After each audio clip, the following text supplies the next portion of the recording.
Cantarela, nuevo responsable de medio ambiente. Para muchos, Coto. Sí. Para la mayoría, Claro. Sí. Es que yo voy a decir la verdad. Sí. Usted sabe que yo siempre digo la verdad de lo ¿Cómo que le me dijeron pasa. Claro, cuando estaban con los nombres, sí, la persona que habló conmigo y que me pasó me dijo, es Coto. Sí. Ay, yo dije, ¿Y no le dijeron del delegado de Verdier también? Ay, sí, también. Ay, dije, Dios mío, ¿qué hago? Bueno, porque tener una primicia y no poderla dar, porque no la podía. Sí, o sea, sí. Vino Coto a medio ambiente. Claro, Bueno, pero... ¿Viste? Ahora Lo sí. supimos, ¿eh? Ahora sí. Roberto Cantarela, que te decimos buenas tardes. Bueno, ¿qué tal? Bueno, ¿Cómo están todos? Bien, todo bien. Bueno, Gracias por venir, sí. ¿eh? Gracias por la visita y gracias por el recuerdo. Bueno, honestamente me fue recontra grato ser alumno de tu viejo. Por eso te dije todo lo que te dije. Tengo un recuerdo hermoso y es casi de mi infancia. Yo tenía entre 8 y 12 años, así que estoy hablando de esa etapa. Y como te decía, lo voy a volver a decir, con el director anterior, antes que llegara tu papá, me costaba un poco arrancar para aprender música, y con tu papá me fue muchísimo más fácil. O sea, la forma de ser que tenía, la responsabilidad que tenía con nosotros y cómo se dirigía a nosotros, un tipo muy paternal, muy fraternal en realidad. Así que fue muy bonito y eso hizo que todos nosotros pudiéramos desarrollarnos un poco mejor de lo que uno pensaba. Un grupete bárbaro, Era un grupo, éramos en ese momento, creo que éramos muchos del mismo grupo de escuela, de la escuela número 6, que cursábamos, en ese momento estábamos en tercer, cuarto grado de la escuela primaria. Y yo fui uno de los primeritos que empezó a ir y fuimos entusiasmando a los demás. Así que bueno, uno de los que salió de ahí, como les comentaba antes, fue Daniel Kovacic, que es un tipo que hoy es una referencia en música, y después, bueno, éramos... Profesor de profesores, sí. Exactamente. Y después, bueno, éramos muchos más. Enrique Espinel, qué sé yo, no sé. Gente que hizo Gustavo Bravetti. Claro. Hubo mucho que fueron para distintos lugares, ¿no? Sí. Daniel terminó con la música clásica y otros estilos. Gustavo Bravetti en la escuela militar. Bueno, no necesariamente todos los que juegan al fútbol llegan a jugar en primera. Claro. Sí, ahora, qué trecho, desde la música al medio ambiente. Qué trecho. Bueno, y no me pongo a hablar que soy abogado en temas penales, que trabajé 23 años en eso. Lo iba a preguntar, lo iba a preguntar. Esto, ¿no? Esto de ser abogado, porque claro, cuando te dicen doctor por ahí uno no tiene conocimiento. Claro, doctor, bueno. Lo que pasa es que tampoco vivís acá en este momento. No, o sea, yo tengo... En forma estable, digo. No lo estoy, y bueno, es una de las cuestiones por supuesto a resolver. Voy a... Pero digo, por eso a lo mejor la gente no te... Claro, no te ubica porque... Los que más me conocen son los de contemporáneos míos en ese momento, los de mi edad. Época nuestra, Estamos hablando de más de 50 años, y yo tengo 54. Y por eso lo de Coto, porque realmente es mi apodo desde chico, y creo que no hay persona en Salto que me conozca por mi nombre. Creo que no, nunca. ¿Y por qué te pusieron Coto? También pasa. Uno de mis amigos me decía Cotorela en vez de Cantarela. Así que vino por ese lado. Por el apellido. Ahí está. Una variación del apellido, las cargadas de chicos, por supuesto. Donde fue una etapa donde todos íbamos a tener un apodo. O sea, seguro. De mi grupo de amigos incluso creo que uno solo no tiene un apodo, y después todo lo demás. Te ponen apodo. Es así. Después por ahí no te gusta, pero bueno. Bueno, ya está. Sí. Ya está, hay que asumirlo. A los 11 años me pusieron abuelo. Sí, claro. Sí, tengo miedo que cuando crezca me... Que te pongan niño. Así que se me siempre hay. Bueno, nos vamos al medio ambiente, sí, vamos al medio ambiente, que es todo un tema, es un desafío total, ¿no? Sí. Primero, ¿por qué aceptaste? Bueno, mira, recién me dijiste... para ahí de dónde venía, que yo te dije, bueno, soy abogado, cursé la carrera de abogacía, por supuesto, y en el momento que estaba terminando la carrera de abogacía, que ya me gustaban mucho las cuestiones penales, empezó a hablarse de la cuestión ambiental en la facultad, te estoy hablando de años 90, principio de los 90, Y había visto en la materia de recursos naturales, nada específico, pero me había gustado mucho. Y cuando empezó a hablarse de las cuestiones ambientales, me interesó mucho. Realmente me interesó y me gustó. No estaba ya en tiempo de dedicarme a esta cuestión, y además uno cuando estudia siempre se plantea qué voy a hacer. Sí. Es lo primero que nos pasa a todos. ¿Qué hago cuando salgo, cuando se me cierra el paraguas de la facultad? Que dejo de ser hijo de o de ser estudiante y tengo que afrontar la responsabilidad de la profesión. ¿Qué voy a hacer? ¿De qué voy a vivir? Entonces todos empezamos a pensar en lo que tenga una salida laboral inmediata, que es una cuestión lógica. Lógico. Bueno, a mí me gustaba mucho el derecho penal. Incluso no hice la especialización en Derecho Penal porque siempre pensando en poder aprender más de lo que tiene una salida laboral inmediata. Hice la especialización, la general, y después sí hice cursos de derecho penal en el posgrado. Pero cuando quise ver un poquito la cuestión ambiental, había muy poco, y uno de los muy pocos que tenían cátedra en esa cuestión era el expresidente de la Corte Suprema, que ahora se me olvidó el nombre, y el nombre es San Rafaela. De Rafaela, no San Rafaela. Rafaela. Sí. Yo me voy a acordar. Presidente de la Corte durante muchísimos años. Sí. Pero bueno, era el único que tenía una cátedra, y después empezaron a trabajar algunos otros juristas sobre la cuestión, hasta que se empezó a visibilizar mucho más la cuestión ambiental desde la óptica del derecho. Entonces, bueno, quedó como una cuestión pendiente.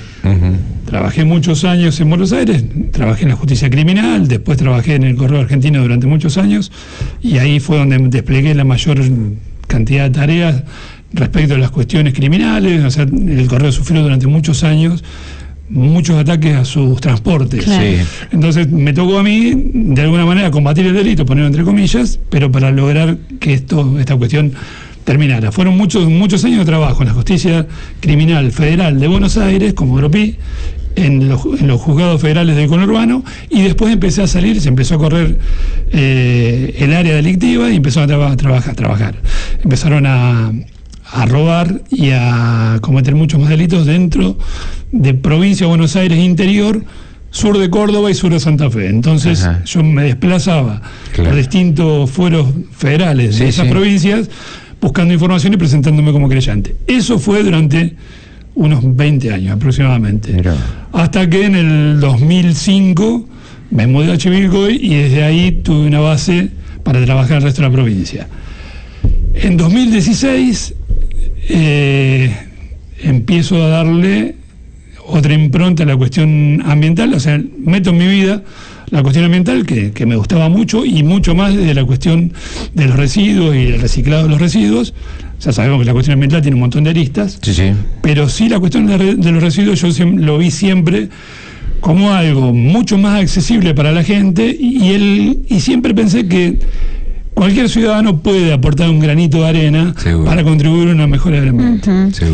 El resto de las cuestiones, cuando hablamos de cambio climático, de mediciones de huellas de carbono, de mitigación de la huella de carbono, son cuestiones que son muy técnicas para el común de la gente, pero no el residuo, porque el residuo lo tenemos cada uno en nuestra casa. O sea, todos producimos residuos. En nuestra casa absolutamente todos producimos residuos. Y así como producimos residuos, tenemos también la posibilidad de colaborar con la autoridad en este caso y con la sociedad a producir menos residuos, separarlos y lograr con el residuo que podamos recuperar integrar el concepto de economía circular. ¿De qué manera? Todo el residuo que podamos separar en casa lo podemos apartar y darle un destino en un punto limpio, como son los que tenemos en la ciudad de Salto con las campanas. Y de esa manera colaboramos para que ya preseleccionamos el residuo que después va a ser recuperado y reciclado en la planta de procesamiento. Así es. Hay montones de alternativas para ver de qué manera podemos recuperar más y mejor el residuo. Pero el municipio ya desde hace varios años adoptó esta temática, la hizo propia y la fue profundizando. Yo creo que se abordó de la mejor manera posible para mi gusto, que es la temática se abordó de la mejor manera posible para mí, que es empezando en las escuelas con un proyecto de educación ambiental. Por eso en Salto este programa comenzó con Saltos Tuyos desde la Secretaría de Educación, que Cristina Patriarca tuvo una labor, para mi gusto, muy destacada, y después continuó más por por la Dirección de Ambiente, que estuvo en su momento primero con Marcelo Colli y después con Carolina Fierito, dándole una impronta un poco más profunda, sacando ya a la calle, sacando de las escuelas no solamente, visibilizándolo más, y visibilizarlo mucho más en las calles de la ciudad, al punto que estamos ahora empezando a proyectar nuevamente el Día Verde, donde vamos a sectorizar un poco un proyecto con 20 manzanas. Esto va a está en estudio ahora y lo vamos a estar seguramente implementando en 2 o 3 semanas. Quiero adaptarme, hoy es el primer día que tengo en el cargo, así que acabo de llegar. Sí. No y vinimos acá. Ya lo trajimos acá. Está tratando de hacer pie todavía, usted también lo invita a Cristina. Sí. No, honestamente, no es una excusa, sino que es real. Estoy volviendo de la ciudad, a mi ciudad de origen, donde tengo montones de afectos, familia y un montón de temas que realmente me atraen. Y además, este desafío. Es lo que vos me preguntaste. ¿Cómo se te ocurrió venir acá? ¿Por qué lo aceptaste? Porque en realidad es un desafío sobre algo que realmente trabajo y además me gusta. ¿Te gusta? Y también tiene que ver con mi impronta política, que soy un militante de un espacio político de los 15 años de edad, y 40 años después de interesarme por las cuestiones políticas, hoy estoy en un lugar de política pública. Hoy, por primera vez, tengo 40 años de trabajo en profesión y en la actividad referente a los residuos, pero siempre desde la óptica privada. Por primera vez voy a trabajar en una cuestión de política pública y que me da la posibilidad de poder implementarlo. ¿Creíste que este era el momento? Yo creo que sí, creo que hay un momento siempre en la vida de una persona donde tiene que jugar. Creo que si uno está convencido de que el espacio al que uno pertenece puede desarrollar determinadas acciones que sean buenas para la gente y se abre la puerta para poder implementarla, por supuesto. Yo le agradezco al intendente, a Ricardo Alessandro y a Camilo, que son los que me dieron la posibilidad de poder hacerlo. Me plantearon si realmente me interesaba cuando este espacio quedó vacante. Y la verdad es que sí, me interesó. Tuve que rever mis cosas particulares. Sí, lógicamente. La actividad pública te lleva mucho tiempo y es importante, para mi gusto por lo menos, yo soy una persona grande, no soy un jovencito de 18, 20 años o 25 años que está haciendo primeras armas, y que la actividad pública la puede usufructuar de otra manera. Yo ya no, y tengo mi actividad que no tengo que descuidar, no puedo descuidar, pero sí, por supuesto, estoy jugado a que si en esta edad voy a poner mi energía en algo que realmente me interesa, lo tengo que hacer bien, por lo menos a conciencia. Después podrá salir o no, pero con detalle, pero bueno, me quedo tranquilo que le puse todo. Está muy bien. ¿En qué espacio, viste que acá le preguntamos, ¿en qué espacio político te centrás? ¿En el peronismo, en el kirchnerismo, en el justicialismo? Viste que ahora estamos todos allí. Sí, es verdad. Estamos todos difíciles. Bueno, por eso que soy peronista. Es verdad. Me ponía, porque dijiste en este espacio uno o no, o a lo mejor en juntos. Soy peronista. Ajá. Ahí te plantás. Es que... Viste que hoy en día hay que preguntarle a los peronistas, porque no alcanza con eso que te digan. No, mira, me gusta ser clarísimo con estas cosas. En el año 83 yo era un perro verde, como me lo definieron muchas veces. Era uno de los pocos jóvenes peronistas que había en la ciudad. Todo el mundo radical. Y con cierta razón también, por supuesto. O sea, el presidente Alfonsín había sido el vencedor en esas elecciones, hubo muchísimos obstáculos políticos en ese momento, muchísimas fuerzas que vencer, dio grandes pasos para poder afianzar el camino democracia. Entonces, no se puede desconocer todo eso. No. Yo en ese momento tenía 15 años y fíjate qué historia. Uno empieza a hacer política, que esto lo he hecho muchas veces, desde el reclamo, y me tocó realmente desde el reclamo más feo, porque empecé a militar en un espacio de derechos humanos. ¿Y por qué digo el más feo? Porque reclamamos por la vida, la presión con vida de compañeros militantes o de muchos ciudadanos argentinos que ni siquiera tenían participación política y que la dictadura, sin embargo, los hizo desaparecer o los mató. No le dio la posibilidad de defensa, que es lo que muchas veces decimos cuando había una sospecha sobre alguien, puede darle la posibilidad de un juicio, y un juicio justo. Pero bueno, no la hubo, Y mi primera actividad política en realidad fue esa, de joven, en la Asamblea Permanente de los Derechos Humanos. En este momento acá estaba integrada, entre otros, por Raúl Blasel. Ah, Sí. claro. Y Coli, Sí, sí. Sapo González creo que también estaba.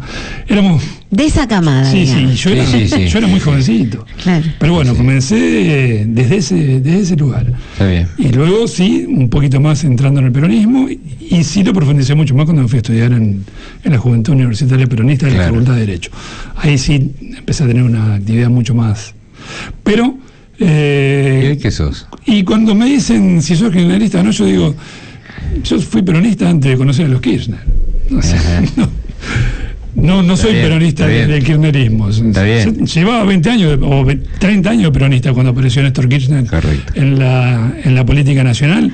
Bueno, como presidente. Sí. Me acuerdo que había algunas acciones de Néstor previas. Me acuerdo que fue en el año 95, creo, cuando tuvo un enfrentamiento público con Carlos Menem en ese momento por el tema de los hielos continentales. O sea, desde ahí medio que lo empecé a mirar. Digo, ay, qué interesante por ahí lo que este hombre dice. Apoyé muchísimo las políticas de Néstor Kirchner, y después de la muerte de Néstor, algunas cosas cambiaron y por ahí medio que no me sentí tan a gusto. Bueno, te agradecemos, le agradecemos, Bueno. sí, por supuesto, conocerlo un poquito más. Pero vamos al Sí. medio ambiente, la planta la conoces. Sí, por supuesto. Has estado varias veces. No, sí, muchas. Incluso antes de ahora, por supuesto, hemos trabajado también en el acondicionamiento del basural que se hizo hace un par de años. Sí, sí. Para vos es una planta, viste que mucha gente le dice, y es una de las críticas principales, ¿no? Basural. Eso es un predio de disposición final.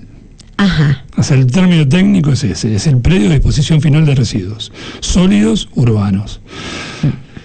Y es por ahí importante destacarlo si hablamos, a ver, cuáles son los residuos que se pueden llevar. Bueno, no se pueden llevar residuos especiales, no se pueden llevar residuos peligrosos, o sea, los residuos sólidos urbanos.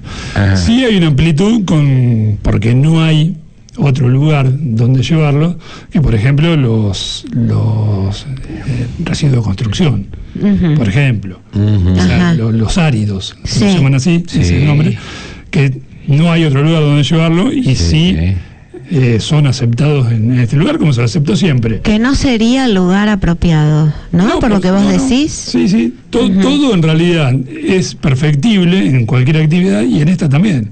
Si hay una posibilidad de lograr la recuperación de residuos áridos en algún momento, sería bueno poder hacerlo. Claro. Pero yo creo que por ahí todavía no estamos en la etapa de empezar a trabajar esa cuestión. Por supuesto. Sí es importante por ahí que diga, a ver cómo lo digo, viste cuando uno viene al mundo y encuentra las cosas de una determinada manera, todo lo que sucedió antes uno no lo vio, entonces desconoce de dónde venimos y da por hecho que la base es lo que uno empieza a ver cuando llega. Salto tiene, para mi gusto, que trabajé y trabajo algunas otras cuestiones todavía, ya no lo estoy haciendo en forma directa, pero sí lo vamos haciendo. Por ejemplo, Chacabuco, Junín, Rojas, Chivilcoy, Bragado, Alberti, San Antonio de Areco y Capitán Sarmiento. Todas esas ciudades he trabajado los basurales y la educación ambiental en las escuelas. Y en ninguno de esos lugares, créanme, hay una planta de tratamiento de residuos como la que tenemos en Salto. Mirá. Entonces, para creer lo que yo digo, hay que recorrer las otras y verlas cómo están. Claro. Carmen de Areco incluso, que la tenemos al borde de la ruta 51, a metros de la ruta 7, y tiene residuos hasta la ruta. Incluso en alguna oportunidad me ha tocado esquivar una bolsa de residuos, que está en quema permanente. Digo eso porque es fácil de ver. Sí. Después, lo normal, en la mayoría de las ciudades del interior de la provincia, y hablo solamente de la provincia de Buenos Aires, es tener basurales a cielo abierto con quema continua y permanente en cualquiera de ellos. Sin tratamiento. Si uno ve esos basurales, que son la gran mayoría, y ve la planta de procesamiento de residuos que tenemos en la ciudad, en Salto, es Beverly Hills. Comparado el resto con Salto, es Beverly Hills Salto. Sucede que, como dije recién, todas las actividades son perfectibles y para el ciudadano de Salto lo normal es ver la planta en buen estado. Entonces, por ahí no se la valora, de acuerdo a mí, otra vez lo digo, de acuerdo a mi criterio, no se la valora de la forma en que se la debería valorar, porque la realidad es que tenés una planta, primero un basural convertido en un predio de exposición final, que son dos cosas distintas, porque esto ya tiene un acondicionamiento y tiene una señalética, hay lugares y espacios donde ya está destinado, donde cada persona que lleva residuos tiene que arrojar el residuo que pueda en un lugar, el residuo que es línea blanca, todo lo que viene de calefones, heladeras. Sí, sí. Hay sectores, está sectorizado. Totalmente sectorizado. Entonces, creo que eso y el manejo de la barrera, que el manejo de la barrera es importantísimo. Hoy hay un manejo de barrera, a mi gusto, criterioso, donde se puede...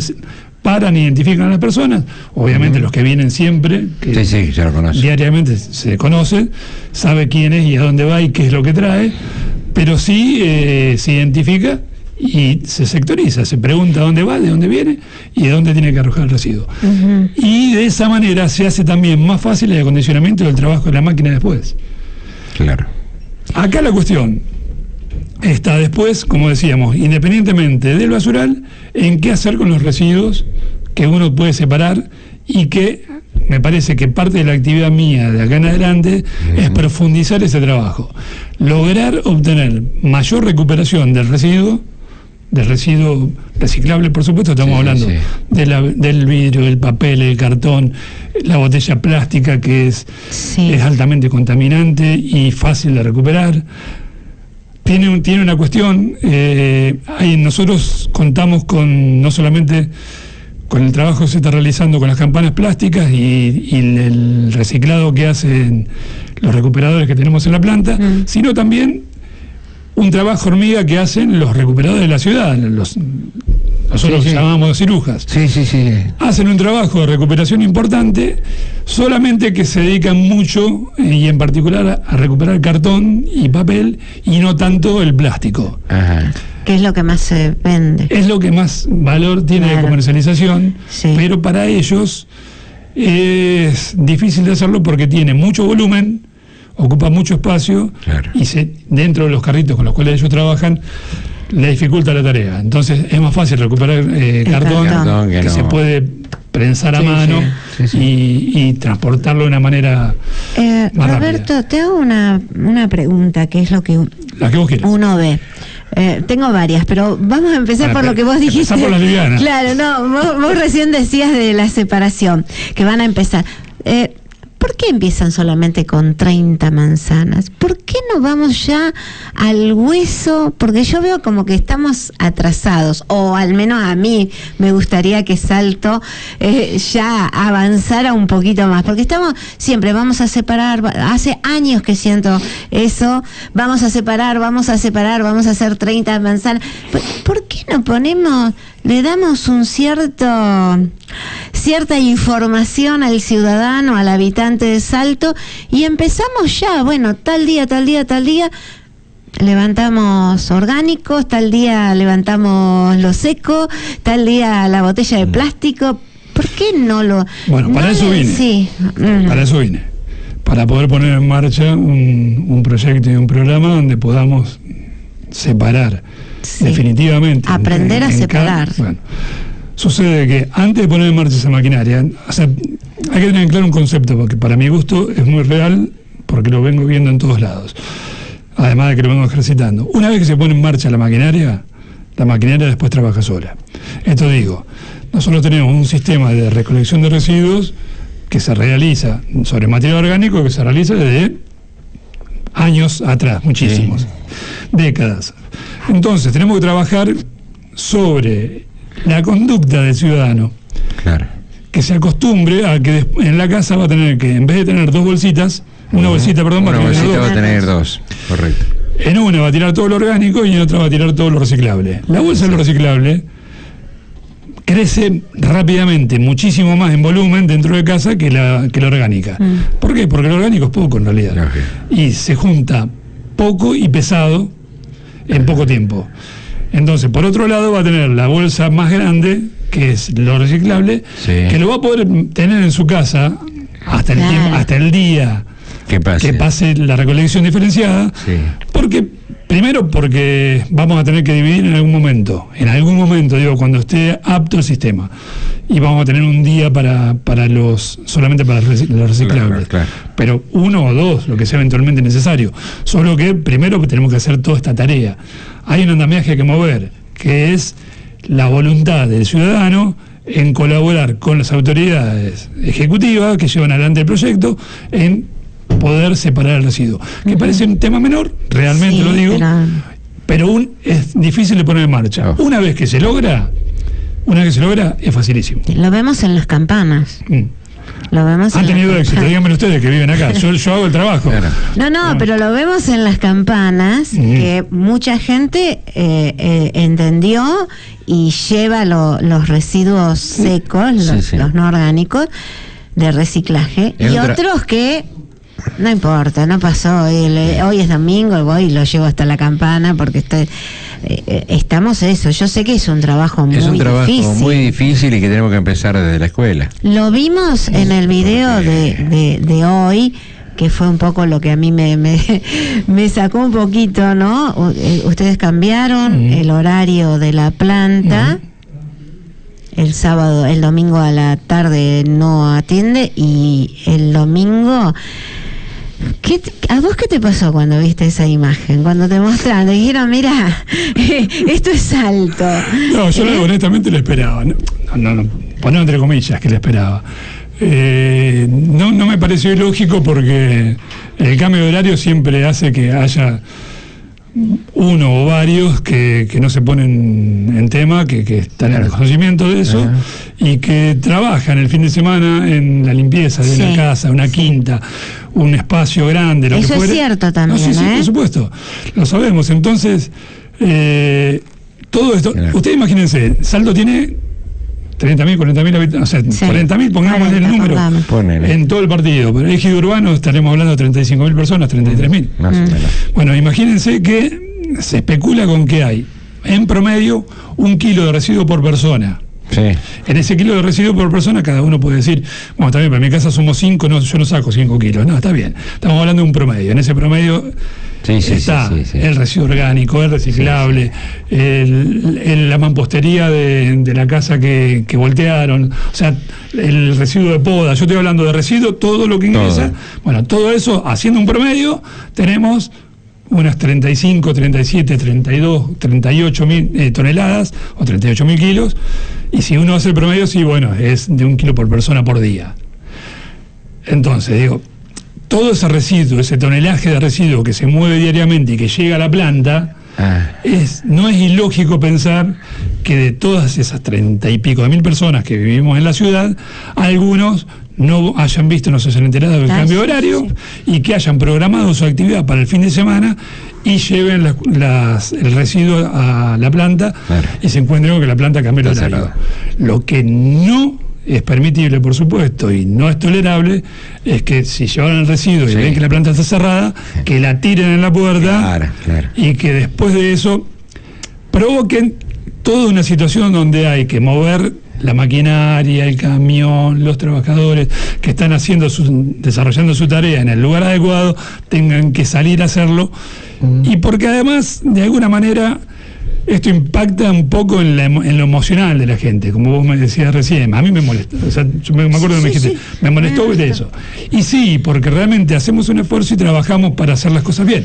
Cuando llegamos al predio de disposición final de residuos, mal llamado basural, y nos encontramos con que está la cerca pintada de blanco y verde, hay un espacio verde cuidado para que haya una visión, una buena visual del lugar. Hay mucho verde, hay mucho césped. Donde antes había residuos, ahora hay césped. Tenemos esa cuestión, tenemos un parquecito donde se puede hasta jugar con algún chico que vaya. Por supuesto que nadie lleva al chico a jugar al basural, pero está dispuesto y está donde tenemos todo delimitado y demarcado en los espacios, como hablábamos hoy, donde tienen que arrojar el residuo, donde hay un orden dentro de lo que antes era un basural a cielo abierto, y hoy tenemos un predio ordenado, hay orden. Entonces, cuando se hizo mucho esfuerzo, hay señalética, hay una cuestión que realmente hace que todo quede encuadrado para que, si actuamos bien, podemos seguir mejorando. Entiendo. Entonces, si hacemos todo ese esfuerzo, como municipio, como Estado municipal, como Poder Ejecutivo, y después nos encontramos un día que vamos y tenemos 1 tonelada de residuos en la puerta, y a nadie le gusta que le tienen la basura en la puerta. No, seguro. A nadie. A nosotros tampoco. ¿Qué pensás de los incendios que se venían provocando?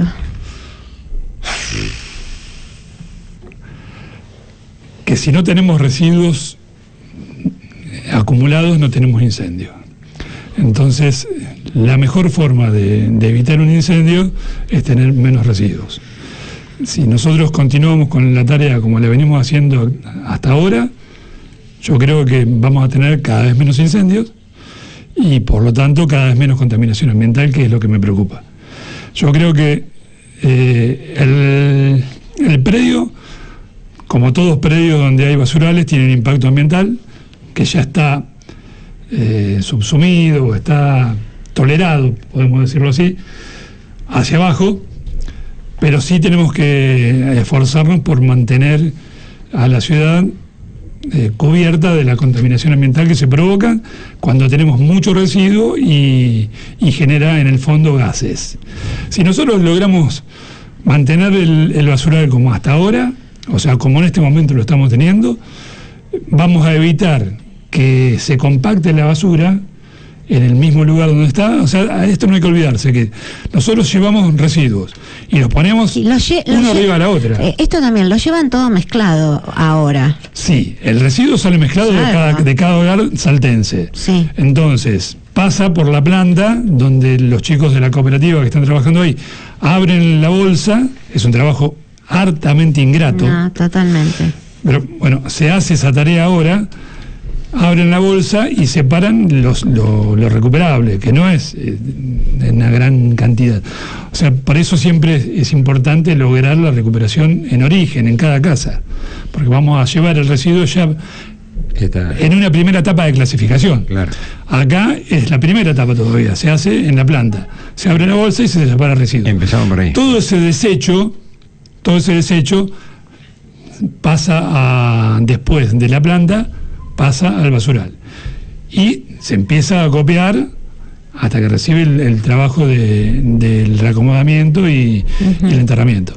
Pero cuando tenés por X motivo, tenés un faltante de una maquinaria o un faltante de tierra o cualquiera de los elementos que componen el proceso, tenés o llovió mucho, por ejemplo, que las máquinas no pueden entrar, Sí. tenés ahí un momento donde empieza a acumularse residuo.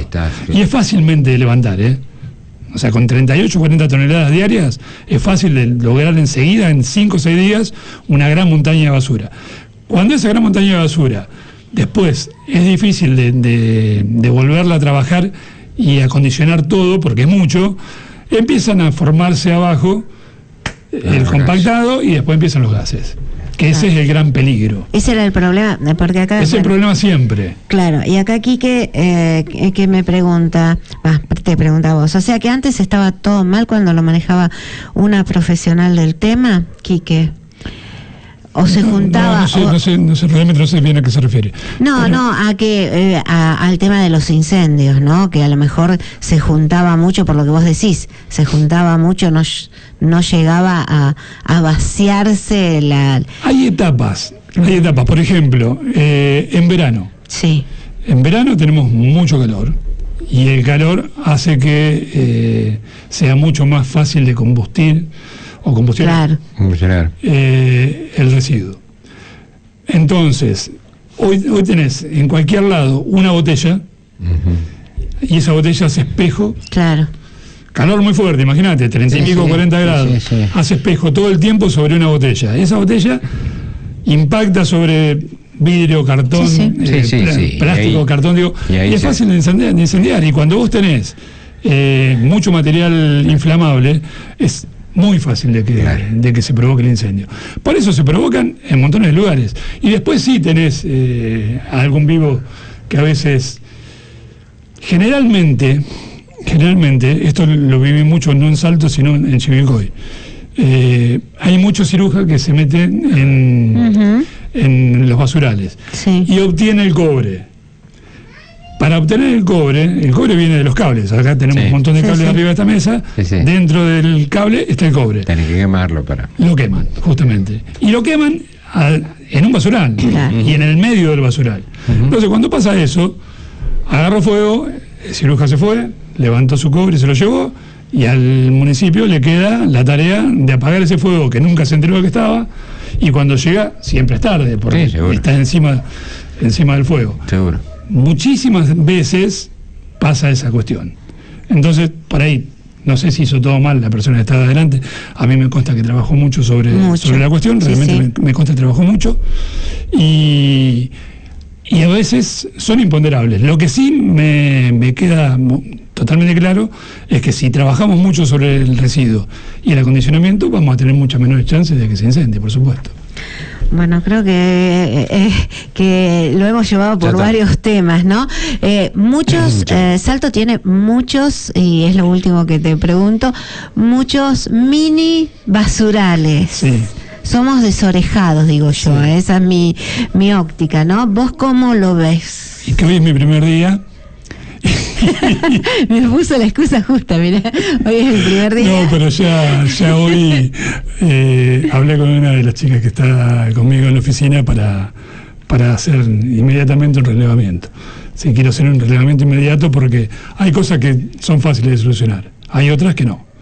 Pero tenemos que contar no solamente con la maquinaria para desarrollar la tarea, que es un costo para el municipio, porque todo lo que sea, esto también tiene que quedar claro, todo lo que sea residuos, el costo es para el municipio. Hace muchísimos años que ya no pertenece a la responsabilidad de provincia y mucho menos de nación, y le tocó a cada municipio, con los recursos escasos que siempre cuentan, hacerse cargo de un problemón. Pero yo creo que va a estar bueno identificar los espacios y también de esa manera tratar de llegar a la identificación de quiénes son los que lo arrojan, y me parece que, como todo, la primera etapa va a ser de disuasión y de concientización, y luego va a entrar una etapa de castigo mediante una multa. Correcto. Creo que hay que hacer valer la normativa, porque la normativa existe, pero me parece que antes de la normativa siempre es bueno, y por las buenas, hablar la cuestión, que creo que somos seres humanos, todos nos equivocamos, y a veces muchos por ahí nos han dicho o nos pueden decir, o sé que existe la posibilidad, que digamos, la verdad es que no tengo la posibilidad de llevarlo, o por acá, en el momento que yo tengo que tirar los residuos, el camión ya pasó, o no pasa, o pasa por tal lugar. Bueno, siempre hay una excusa. Algunas pueden ser más válidas que otras, pero sí está bueno siempre tratar de hablar para llegar a un acuerdo o solucionar la cuestión. Una vez que está hablado y acordado y la cuestión vuelve a producirse, bueno, sí, tenemos la normativa de nuestro lado como para que respalde un accionar del municipio y tratar de, premios y castigos, me parece que es como la sociedad normalmente entiende. Es una sociedad. Está muy bien. Una sociedad y premios y castigos. Bueno, te quiero agradecer muchísimo, Muchas gracias por venir el primer día. Tenía la excusa, entre vos y yo, oyente, tenía la excusa justa. Vamos a decir la verdad, es el primer día. Pero... Eso significa que dentro de un mes. Y el último, dice, no vengo más. Eso significa que dentro de un mes todo lo que anotaste ahí va a ser la pregunta dentro de un mes. ¿Qué hiciste con esto? Sí, olvídate. Tenemos la grabación, no te podés escapar. Bueno, está bien, pero bueno, dame la posibilidad de que lo pueda decir. Totalmente, te deseamos mucha suerte. Es una de las áreas muy complicadas, muy amplia. Somos desorejados, los saltenses es así, tiramos basura en cualquier lado, no separamos, somos desorejados. Así que te deseamos lo mejor. Y bueno, si me va bien a mí, le va a ir bien a la sociedad. Exactamente. Creo que esa es la cuestión.